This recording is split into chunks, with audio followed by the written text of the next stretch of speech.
you always liked robots. So it's like, I like robots. True. Robots are cool. And then it was, I'm gonna make robots.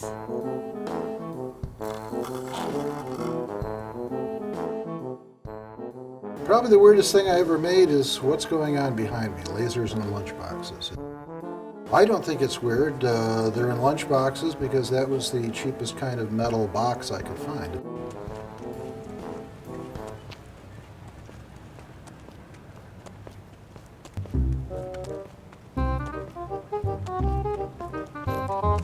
We're here in the Creative Reuse Workshop, and we've brought two master makers. We partnered with Maker Media to bring two individuals here to PopTech in order to demonstrate sort of the art and craft of creative reuse. And then try not to burn my fingers. Is he almost done? He is. We're gonna put the motor on.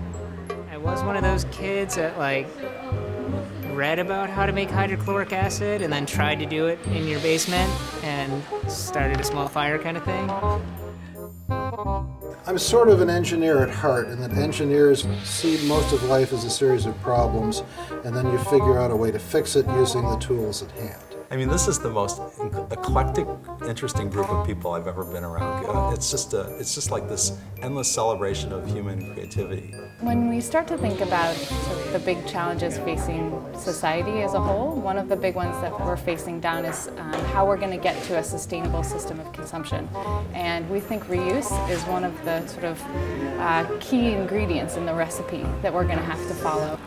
By reusing things, we're making sure that products aren't going to landfill. We're making sure that they're not languishing until they become obsolete, sitting in people's attics or their garage.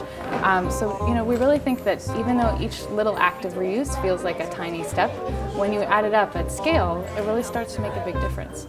We bought a house mostly because we annoyed everyone. At 2 in the morning, we'd be constantly sawing something. And somebody's coming up, what are you doing up here? You can't do that in your apartment. We made her changing table out of an old TV cart. It kind of is our life. Pretty cool. I know, aren't they? It's like little characters. People are starting to really crave things that have more personality.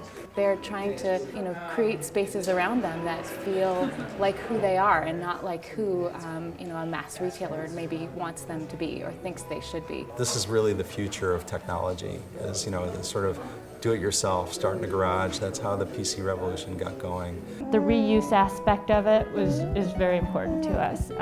It started out sort of big and vague, and now it's sort of coming into day-to-day life, and how do we sort of take these ideas of what we think are important and what it means to live responsibly and integrate that into life.